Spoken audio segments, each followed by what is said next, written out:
Stateline opened, I think I was probably 14 or 15. Okay. Well, then Skyline, if I remember right, said that if you race at Stateline, you can't race here, we won't pay you, or something to that effect. And I recall one time they had just short of a riot. Really? Fans were out on the track. Yeah, oh, it was a bad news deal, I'll tell you. Oh yeah, Skyline was just, it was a practically round. It was, that was a bull ring.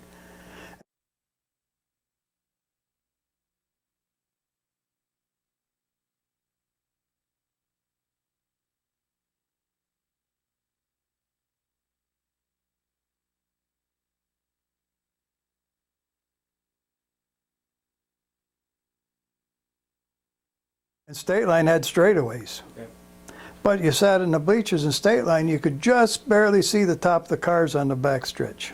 Was that right? The infield was so high.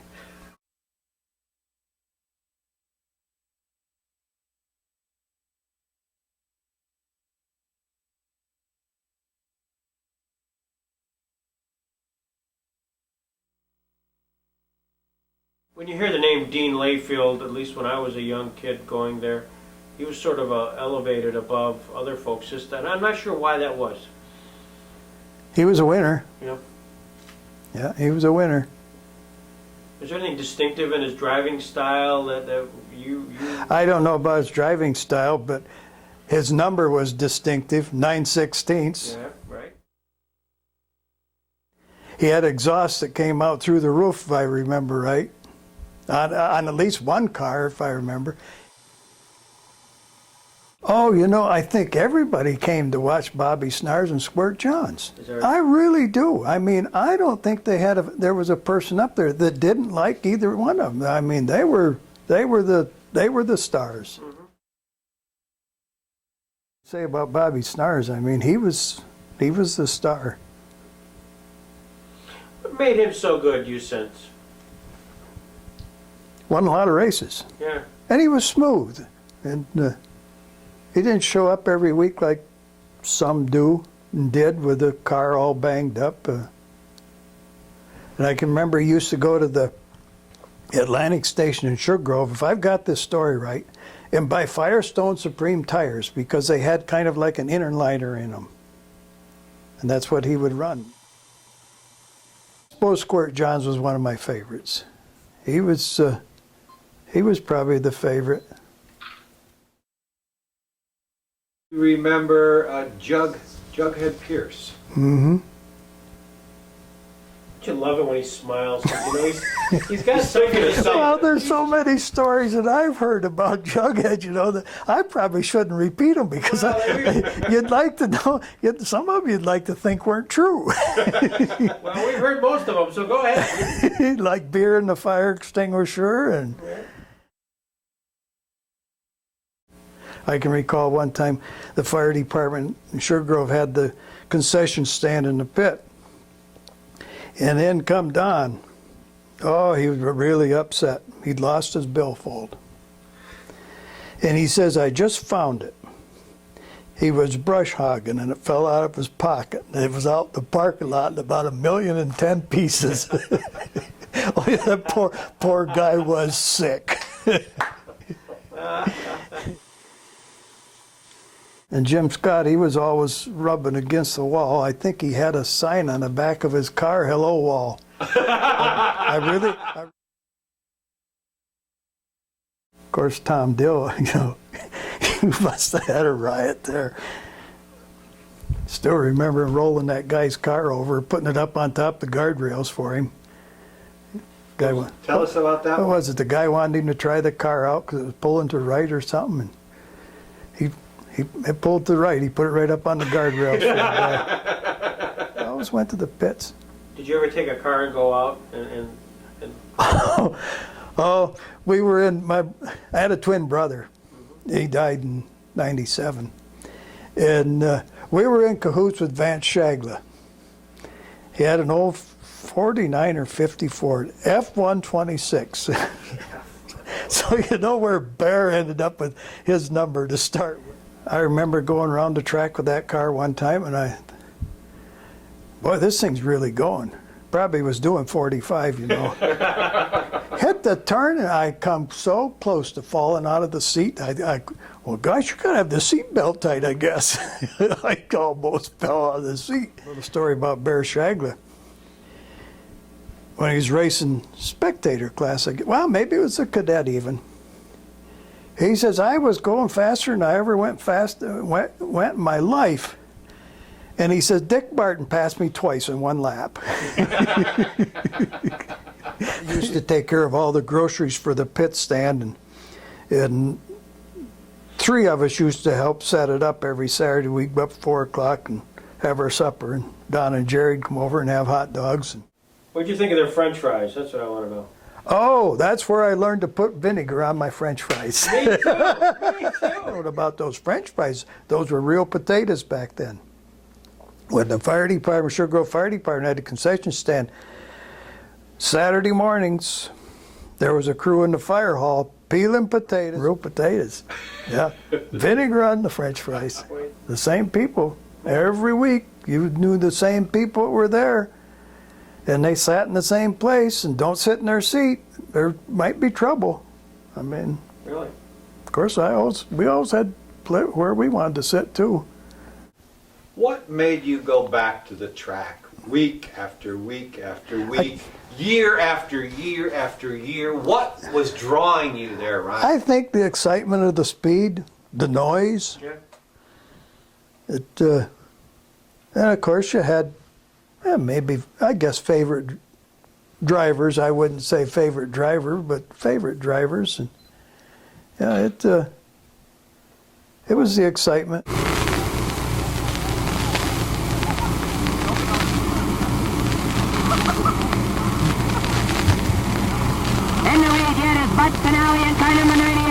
Leading the pace. 2 laps completed, 23 laps to go with Keith Warner and 20 running second. A spin out by Mark Ross in car number 1 on that. Joey Chitwood. Joey Chitwood was there different times. Motorcycle races, extra stuff other than stock car racing. There was motorcycle races. I went to those. Did you? Oh my God, that's about like watching a tennis match. Racing at Stateline has lasted for 55 years when most other tracks around here have long been shut down. I think it all goes back to the original owners. That got a fan base, got a car base. That's what I think it goes back to, and it's just continued on. And of course, Franny has paid some decent purses too. The track wouldn't have lasted without the fans. Oh, absolutely. And you're the representative of all those fans. You know, I can remember Don Frank used to carry planks and cement blocks down front and put another row of seats down front because they'd have such huge crowds. Of course, maybe they didn't have quite the seating capacity they have now, but I mean, they packed the place. And he used to carry cement blocks and planks down. People would be sitting on the restroom roofs.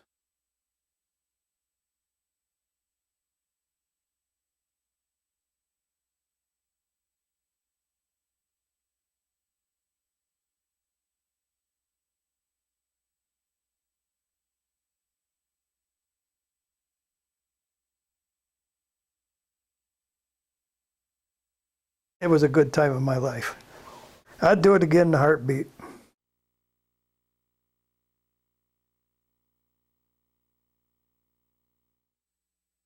One thing you probably get a kick out of, the year I graduated from the high school in Sugar Grove, there was 10 of us. That was the whole class. The whole class? It was 10. And there was 7 girls and 3 boys. And Emery Mann was one of them. No kidding. Emery Mann was one of them. He was a year younger than I was, but he was smart, and he jumped a grade down in 3rd grade, along in there somewhere. I think he skipped 2nd or 3rd grade. And so that's how, and Marv is actually my brother-in-law. And so we were a small town. We were all running around together. Emery Mann, running around with him all the time. and I guess that's pretty much what started the whole thing. But And then there were pit stewards, Skip Brown and Russ Thompson. What was your role there as pit steward? well, what happened? They were up in the tower or whatever you want to call it, and they would make the lineups. And then they would bring them down to the pit, and then we'd go around and tell them, you're out next, you're starting third, you're starting fourth. Okay. You know, you're fifth, or you're last this time, you went too fast last time. You run down on your feature event, 25 laps.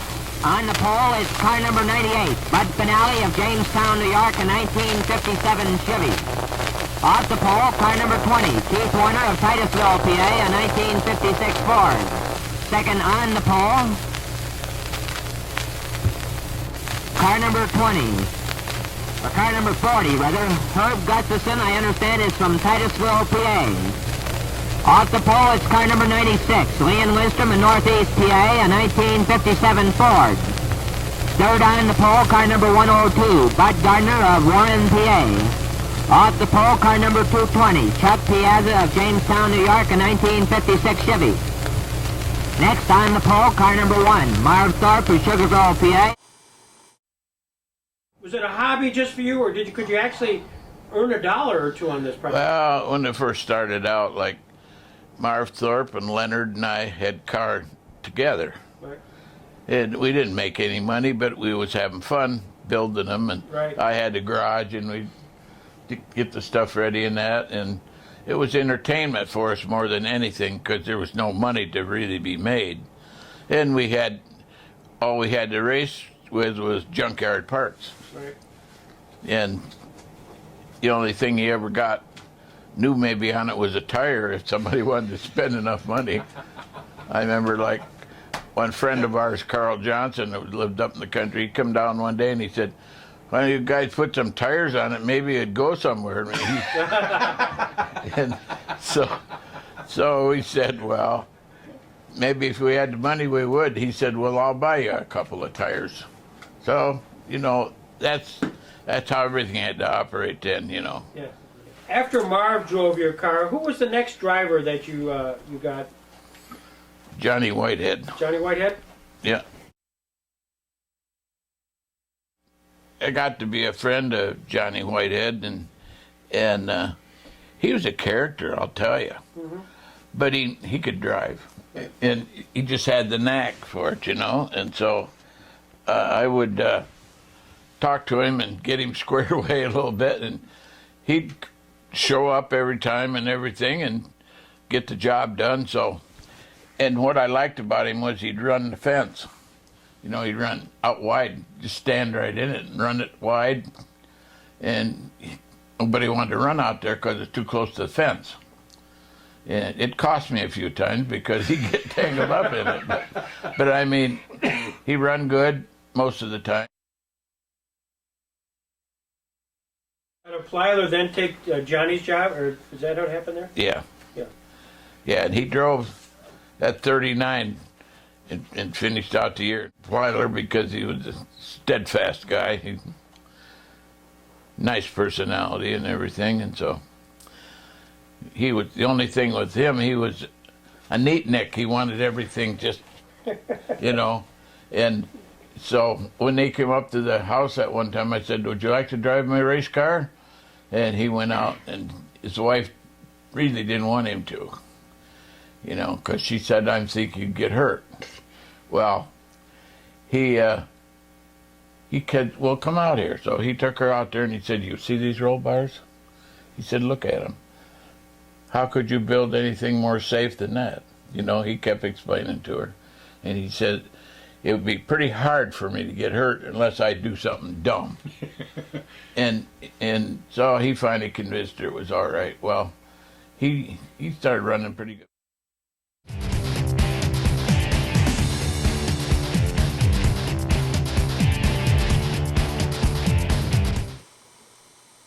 I remember Dean one time, we were running, in fact, Syracuse. It's a long track, you know, it's a mile track up there, and it's flat and all sand. and you just stand on it and run wide open all the way around. It was almost perfectly round. And we were up there, and before they started the race, he took both valve covers off, poured a quart of oil on each one because they weren't getting any oil. You know, and they were getting away with things like that. And I would never dream to even try it because it just don't work for me, you know. They did things like that you just couldn't believe, you know, and they were having fun, though. Tom Dill, he came to my garage one time when we were working in there, and he came down, and it was in the summertime, and both the bays were open. And all of a sudden I hear this roar, here comes a motorcycle. He spun it right around in the garage. Boy, we scattered. In the garage? In the garage. Oh, he was that way. Another Dill story. I mean, we were friends and like that, but he was crazy. Gee, I would love to have had him be my driver. I had one of the best ones. I had Jay Plyler. Right. He was not only smart, but he was a good driver. Right. And then probably would be Squirt Johns and Bobby Snars. Right. Frank Roman built cars for the racetrack. He built the Fabulous Four. Do you remember all that stuff? Sure. Mm-hmm. Well, okay, well, he built this car. And for some reason, they got into a rift up at Stateline with Frank over something displeased him. And he parked the car, took the motor out of it, parked it. And I was down there one day, and I said, what are you going to do with that? And he said, oh, I'm going to sell it to you. And I said, okay. What do you want for it? So he told me. And this is the one I always called the prune because it had so many wrinkles in it. It was painted silver, and it had all them wrinkles. You know, we just get inside and beat it back out again because at that time, there was nothing in there. That's all it was just a shell. And you could get right inside and beat them out. See, that's why that's so wrinkled like that. I always called it the prune. Well, I bought this car and put a motor in it, and we were running fair. Then it came time for I think it was a 50-lap mid-season race. I went over to Hallis Junkyard, and I said, you got a Chevy V8, you'll sell me a motor? And he said, I got one, but he says, I don't know what's the matter with it. It misses, you know. And so I said, well, what do you want for it? He said, I'll take $100 for it. And I said, no, not as long as I don't know what's the matter with it, you know. So he finally said 75 or 50, I can't remember exactly. So I bought it and took it home, and the distributor was cracked. The cap was cracked. So I had other engines that I had before, so I got the distributor out of one of them, put in it, and put it in for Marv for this 50-lapper. Never even took the exhaust pipes off from it. Stock exhaust were hanging on it yet. You know, I didn't have any headers or anything. Just stuck it in there and got it going. He won that 50-lap. Wow. And I mean, he was running with some good machinery, but he was running steady.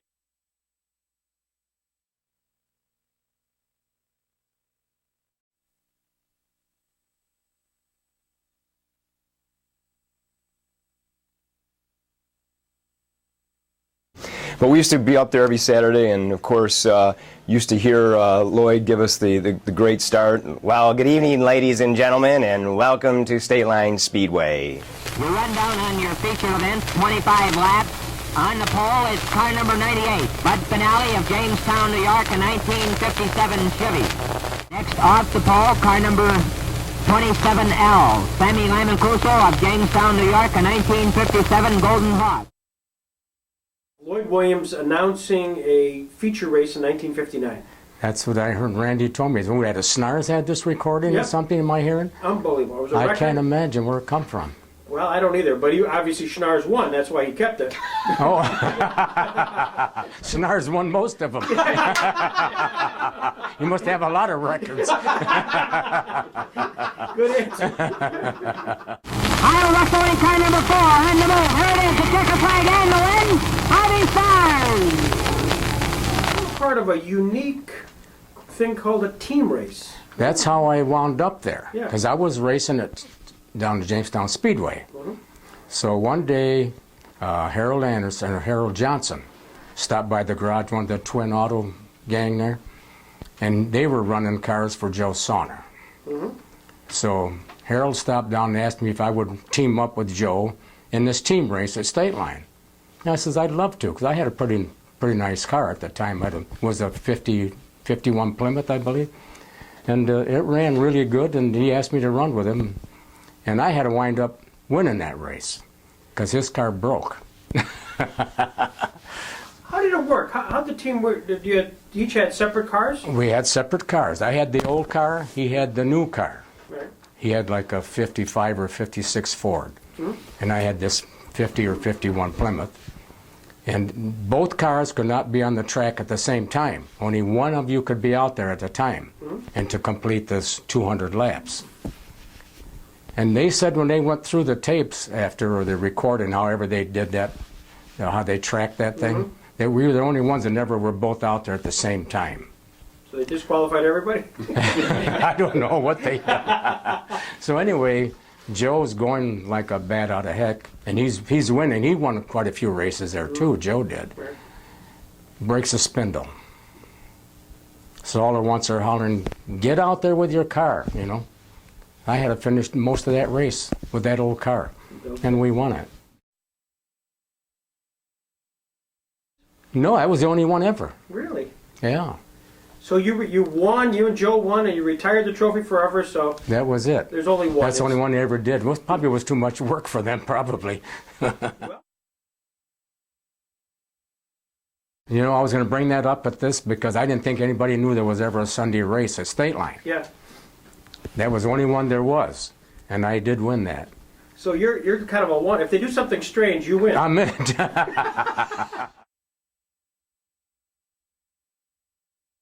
Dean is the one that brought late models to Stateline. Brilliant. Right. He's the one that started that business. I think he'd run Daytona for a couple of years or something, and he come back with... But the Chevy was a 58, so it must have been prior to that somehow. He brought these late... He's the one that started that late model stuff there. But a nice guy. Which begs the question, did you guys talk a lot among yourselves as far as techniques or something new? Was there a lot of... You know, you talk a lot, but a lot of lying going on. You know? Okay, 27 came from Chuck Nelbone. That was one of his favorite numbers. And we used to work together in the garage. The L happened, we went to Skyline. I think it was Skyline when them guys from Ohio were coming. Like Johnny McGinley and Bailey and all them guys. And I think one of them was 27. So they told me I had to do something to change my number, so I put the L on with a masking tape. And that's been there ever since.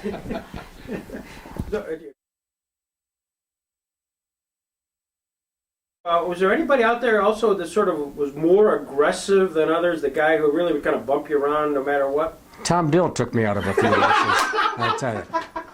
You knew I was going to say that, huh? Yeah. It said 9 former racing greats at Stateline were starters in a special 10-lap old-timers race. A caution was called as Samy LaMancuso spun as he entered the first turn for the first time. They didn't tell you it was a bumper lane in the middle of the track that I run over. Really?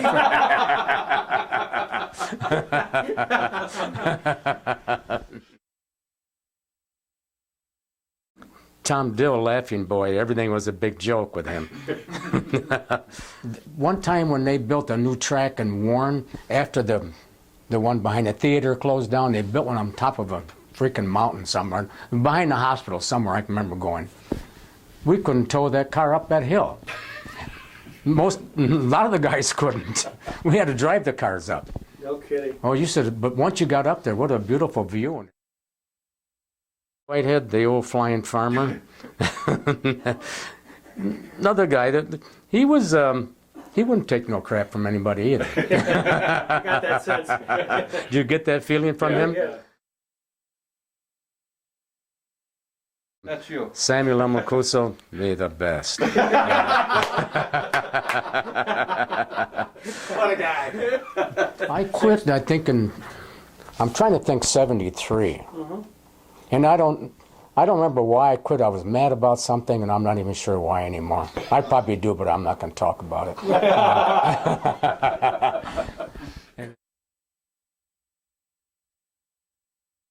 When you ask me, I don't feel I had a lot of success. I feel I should have had more. When you look what these other guys like Bobby and Blackmer, them guys, well, they won a lot of races. But I worked a lot with different kind of stuff, you know, the Studebakers and whatever, you know. I can tell I've you, this is the enjoyed this. best interview. This is really good. I've enjoyed this. Thank you. You're sharp. Thank you. Was over, we'd always wait for the infamous closing to the races, and the famous quote that he always had was, "And remember, ladies and gentlemen, the place to take chances is here at the Speedway, not on the highway."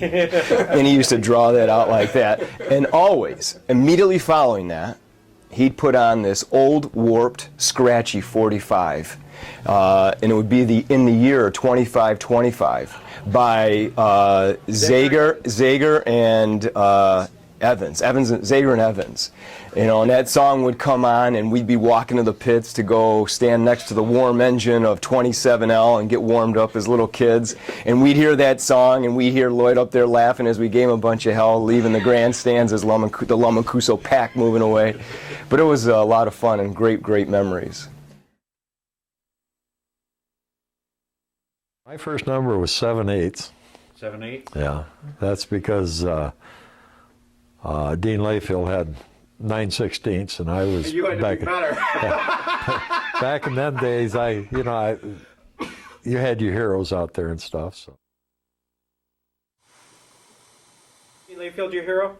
One of them? probably the first when racing first started. Yeah, because he was a big gun back then, and yeah, he started out to be my first hero.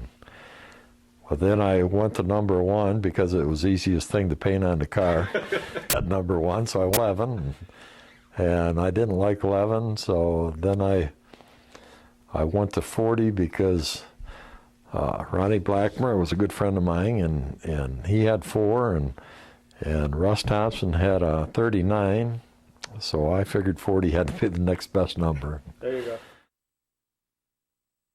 Okay. I never started late model till 74. Okay. That's, Yeah. no, that's right. Yeah. I was probably one of the later guys of the old timers that, started in late models. Right.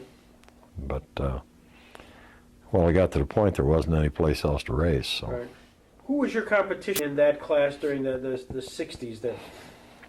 Ronnie Blackmer Ronnie? he won most everything. Yeah. And then it was Jay Pyler, Stroker McGurk, Johnny Whitehead. When I started in late model, when I went out and bought a late model, I bought a Rambler, a Javelin it was Bob Snars's car, and he won a championship with it and everything, and he raced for Hagelin Rambler, and he went on and he started racing for Schultz or something. I think he got a ride in a Chevy, and so his car was for sale. So they wanted $2,500 for everything they had with it. And, $2,500 was a lot of money to me back then. I think that was about in '70. And Ronnie Blackmer and I was talking about, he was running late model. Or at the time he wasn't, he was just running Sportsman. So he says, he told me if I wanted it, he says, I'll sign for you to get a loan. So I went to Tri-M Financing. Back then it was a finance company. They were involved in racing anyway, so I bought the car and I went and picked it up. I paid for it on a Friday night after work. I picked the car up, brought it home, and towed it to Wattsburg. And these were just, I mean, the car had been sitting all winter and everything else, and these were the tires that were on it and stuff. And towed it to Wattsburg and jumped in it and went out and spun out about 3 times in the first lap and come in, and I was about into a nervous breakdown. I never owed this much money in my life, and especially on a race car. And I packed the thing up and towed it home, and next morning went down to Ronnie's and said, "Ronnie, you got to drive this car for me." I says, I just can't drive it. So he drove it, and we did well with it. We run a half a season with it. Ronnie done real well with it, and then I turned around and sold it and paid the my loan off. Is that a tough leap to go from sportsman to late model? Well, pretty much so, because the Sportsmans were such a little light car compared to, at the time, the late models were quite heavy. I mean, they weighed another, I don't know, 700, 800 pounds heavier, and it was like driving on a school bus compared to a car, you know, when you first started. But then, when I started in late model then we started building the lighter late models and weren't the heavier cars. So. Now this is the mid-'70s. Now, who was the big guys that you had to try to beat? Who were the stars of the Stateline at the time? Oh, it was Bob Stars and Jim Scott, and I think Squirt was still running then. Reichmer. That was the biggest. Last lap with one person. Who was the person you wouldn't want to be on that last lap with? With the guys I've raced with? Yeah. Tom Dell. The funniest part about Tom is he was the nicest guy you'd want to meet, but he was a... Parky in a heartbeat. And sit there and laugh about it. Yeah. I mean, he'd take you out and be just grinning all the way. Tell me about Jim Scott. What kind of guy was he? On the racetrack? We can, that's a 2-part answer. We can go the first part if you want. Jim and I have always been great friends. He's always been a real good race driver. He's very competitive. And we really didn't have that much racing together, because about the time I got in the late model, I think we'd run 1 or 2 years together or something. But, I never had any trouble with Jim. He was a tough runner. There wasn't anybody tougher out there to run with. And he didn't give you an inch, and you didn't give him an inch, but we never had any problems. What number was your car? 40. 40?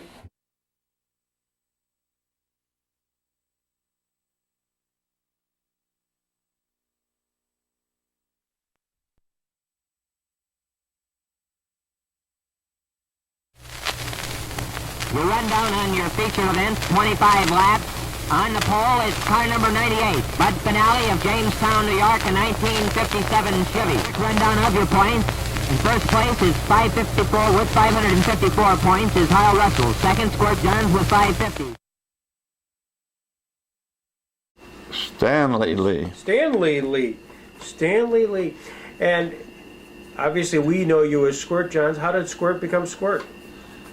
My mother, I guess, when I was long when I was born, and somewhere in looking at me or something, she said, "My little Squirt," and I guess I've been Squirt ever since.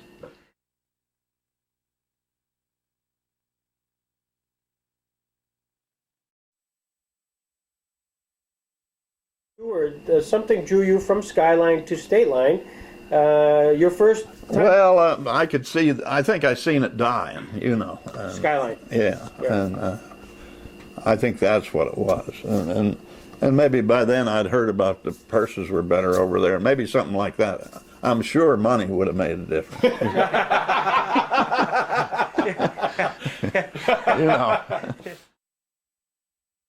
Clearly, you're recognized not because of your success, but because you had an orange car. Oh, yeah. and a And number- Squirt. Yeah. Squirt made a difference, I think, too. Yeah, absolutely. So you had Squirt, 511, orange. You had a strange number, you had a strange color, and then a name which was not your normal name. How did the orange come from? Was that a... Well, this guy right here painted his car orange and black and put 51 on it, the very first one we made. Was that right?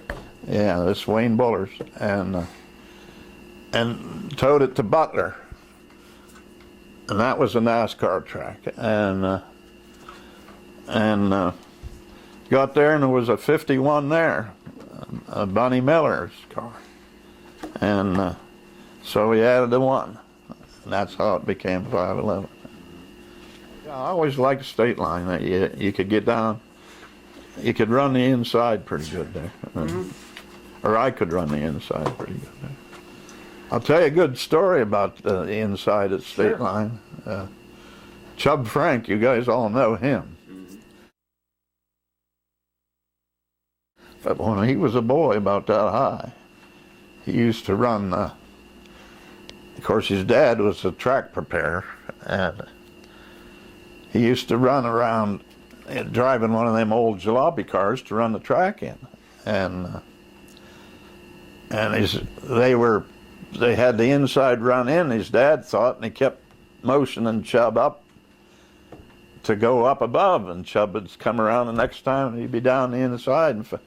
And finally his dad stopped him, and that's a big job for a kid that has to stand up to see out, to get down and hold on the steering wheel and push the clutch and get it into neutral and stop for his, you know. And his dad says, "Why ain't you going up there?" "I'm running the inside in for Squirt," he said. So I always thought that was wonderful.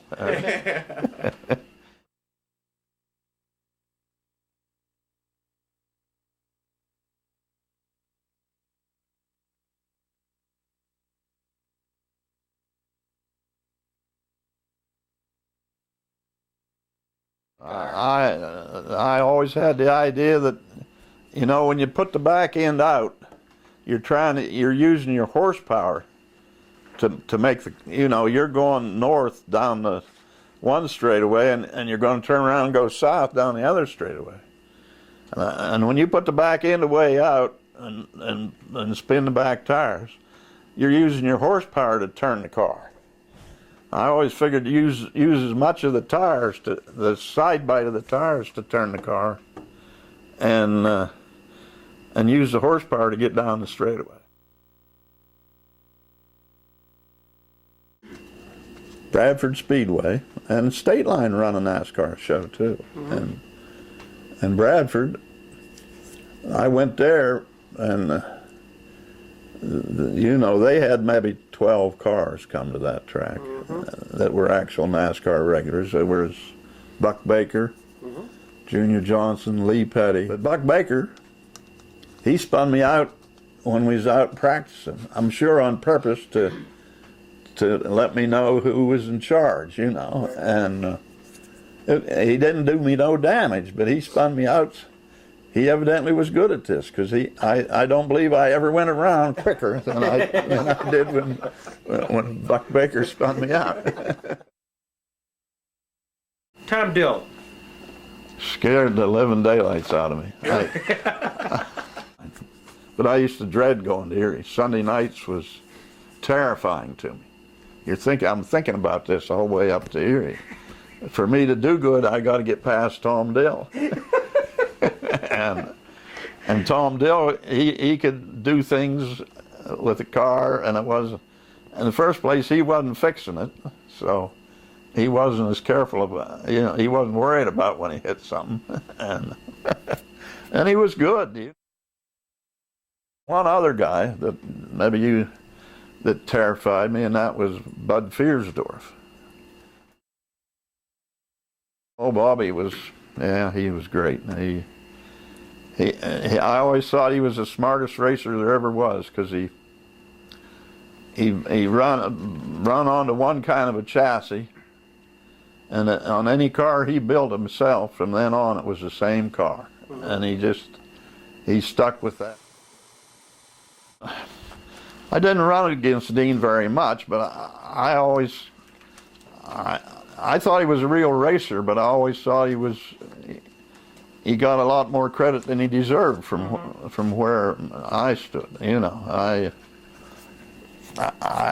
his flair, I think, had a lot to do with that. You know, that hell bent into the turn and stuff. And Blackmer. oh man, his father-in-law, at one time father-in-law, was the basis of his success. Frank Ruhlman. Frank Ruhlman. Yeah, the guy was an innovator. The way he built the car, the chassis, welded. He's the first man. Everything in a Ruhlman car was welded to everything that was beside it. The body was welded to the frame. The frame was welded to the bumper. The bumper was welded to the fenders. This man must have burned up 10 million coat hangers. And gas welding is slow, and this was all done with gas. These cars were lighter and tougher because it was like a car made in one piece, because he made it all one piece. Blackmer could drive, and he could drive an underpowered car, wonderful, you know, and get out there and put his foot in the mat and just hang on and steer. I remember Hal Russell. He used to, and maybe Eddie Kisco, they used to get in the turns and you'd hear the engine going, rip, rip, rip, rip. Well, they're pumping on the gas. Now I guess that's a way of feather footing, but it ain't. I don't believe it's as effective as a steady. And then I noticed throttle linkages. Some of them, the foot feed only moves that far from nothing to wide open. So how are you going to feather foot a car like that? My throttle used to move that far from, and I used to make it so it would do that, you know. Skip was a cool guy. I just, you know, he was a cool racer, a heady racer, I always thought, and sensible, and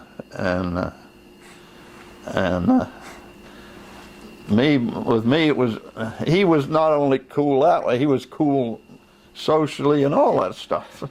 Me, I was kind of a cool racer, but socially and stuff, I was an outcast. I always stayed and talked to the customers, you know, the race fans that come to the pits.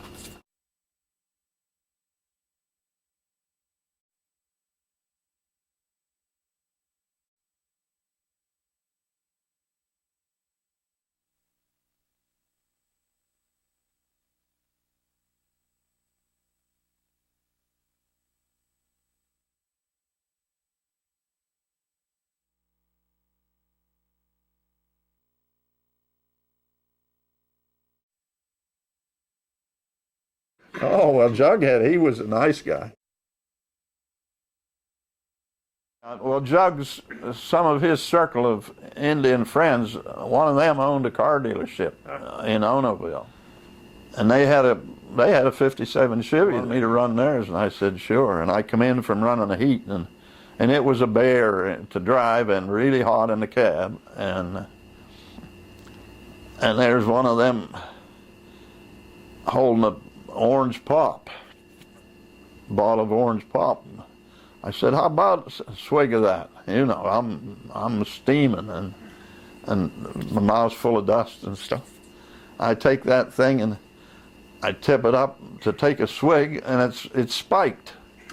Holy hell, it hit me like a ton of bricks. And I spit it all over him, you know. And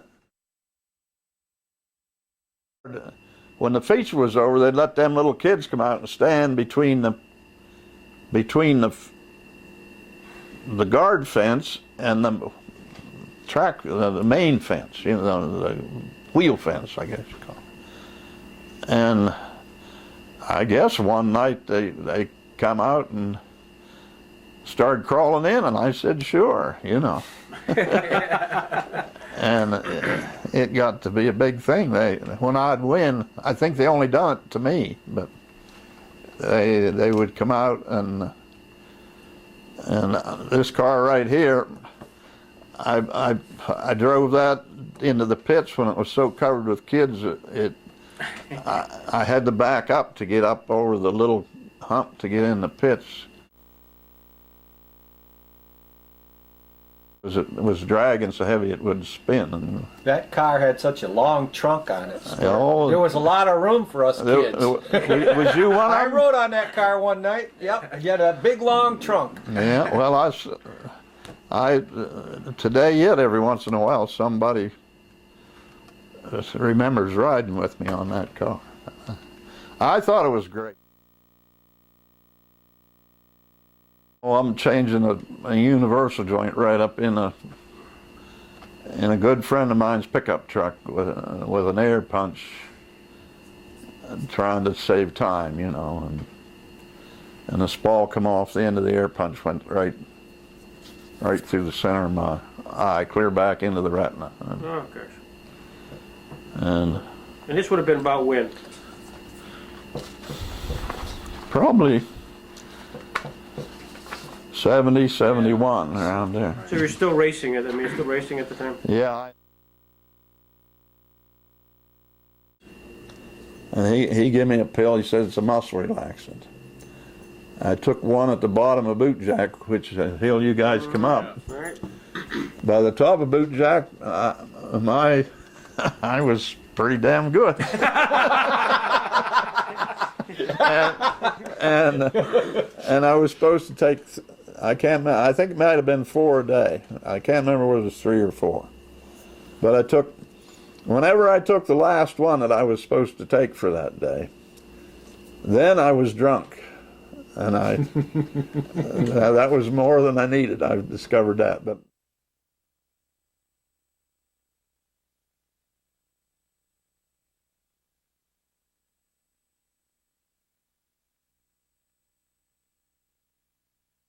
oh yeah. Of fans. What was it like up there? Oh, it was really like in 57 or 58. They built a new big restroom complex. I think it was a firecracker. They got to doing fireworks, and them fireworks was a great thing for when they'd have a big show and fireworks. The races were filling the place, but the fireworks even added to it. And 4th of July weekend race or something. Plus they were having the fireworks, which they had more than just on 4th of July later on. But the pits is on one end of Stateline, and nothing but bathrooms and stuff on the other end. But the people were standing around that turn there, 8 deep at least, and the grandstands, of course, were full. And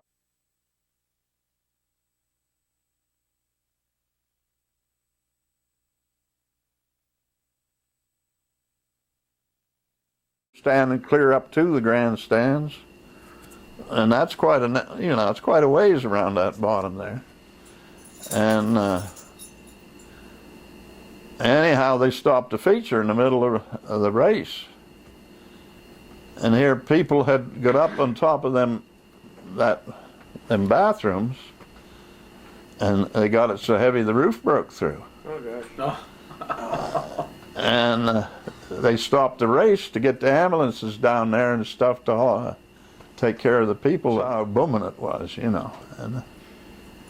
that's when I used to look at the crowd, and for some reason I could run better that night.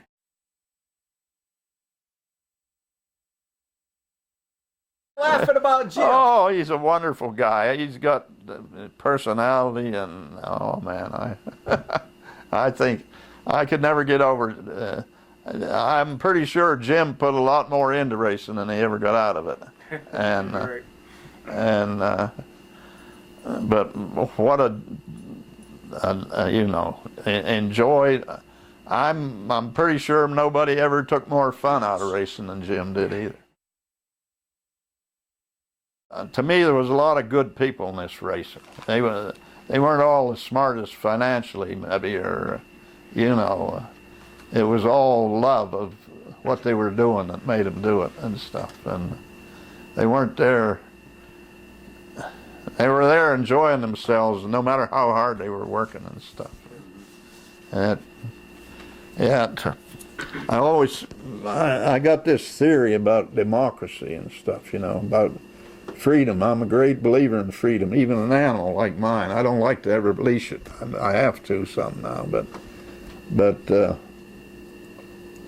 this, to me, the racetrack was the ultimate freedom, because even though they'd done some squalling about things and stuff and about rules,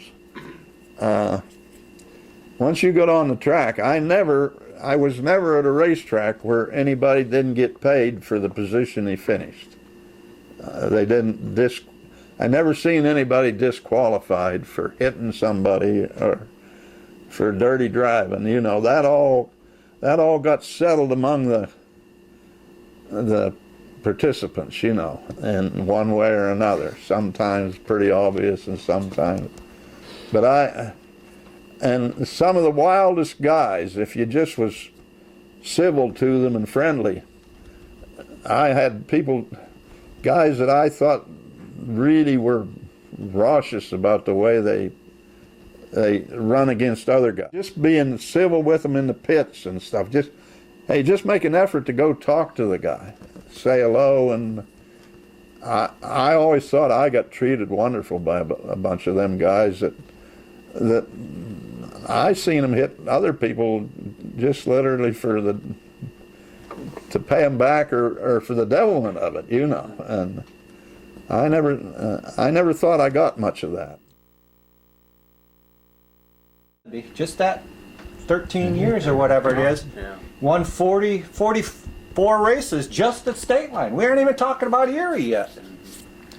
I didn't realize I'd done that good. I always thought I could run up the front, but I had years like you say, I won the points without winning the feature. Yeah. And, Yeah, but you were second and third and fourth every night too, though. You were cashing checks. yeah.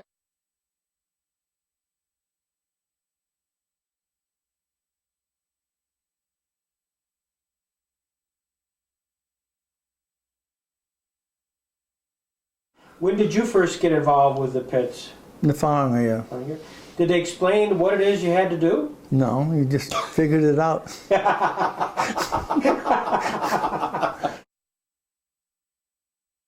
Leonard would send the lineup down for the race to begin with. We never did the feature race because we was too busy. By the time you figured two guys running that whole pit area, Right. trying to line up the heat races and the semis, why, you didn't have time to sit down and figure out a feature race. Mm-hmm. So that was sent down from up on the flat scoring area. Like a chalkboard or something that you wrote on? Piece of paper. Oh, so you went over to every car and said, this is the heat you're in, and this is where you're going to line up. Right, and this is the semi you're in, right here. Now I get it. That's why you had to run all over heck. Yeah. Okay. You know, most of these guys, you didn't have trouble with the drivers. You had trouble with the pit crews. Oh? More than anything else. The drivers never give you a hard time, the pit crews. Some of the pit crews would give you a little hard time, but Floyd Finale, well, Floyd was a little hot if you touched his car. Oh, is that right? Floyd didn't like people banging his car. Well, I don't blame him. He put a lot of money and a lot of time in that car.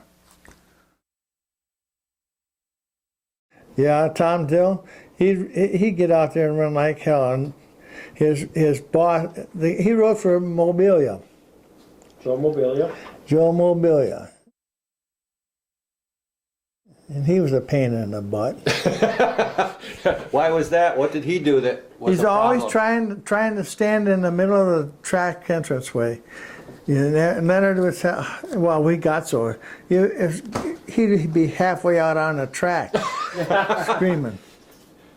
What was he trying to do? Help Tom? Or why did he feel he had to be out there? I don't know. Nobody else had to be out there. So it was your job to keep him back. Yeah, keep him off the track. Keep him out of that entranceway into the track. Well, you couldn't do that. And then it got so half his crew was out there.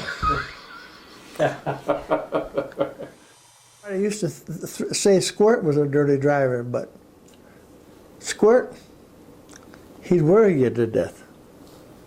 He'd be right on your tail. He'd be right on your side. But Squirt and Bobby, I don't think they ever took too many people out. The last few years I was up there, I would go out in the middle of the track on the turns 1 and 2 to watch for anybody that caused an accident. They went to the back of the field. Oh. So I always watch, but the guys, he was Squirt and Bobby, they would run right up alongside of you. But they never, very seldom. I mean, unless you come down on them, why? And then it got so Squirt was running on the inside, and everybody else started running there, so he went to the outside. Oh. So Squirt.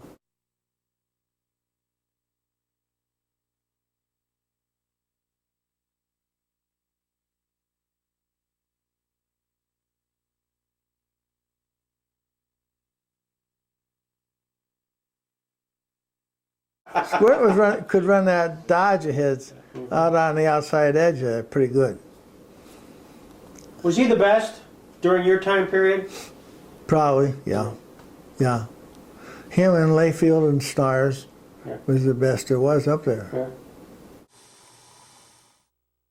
Yeah. Feelings about it because I liked Dean. But everybody figured, you know, that's what he wanted. If he's going to die, that's why he was going to die. Because he wasn't going to give up racing. Right. If he was still alive today, he'd probably be out there racing somebody. That's good. You know, I think he'd race you for a quarter or for $5,000 or whatever. The thing I remember is trying to stop Floyd from Nellie from getting into a fight or something like that, but that was usually pretty normal. But Floyd was I don't know, sometimes he just blow. And his brother was the same. So His brother Bud?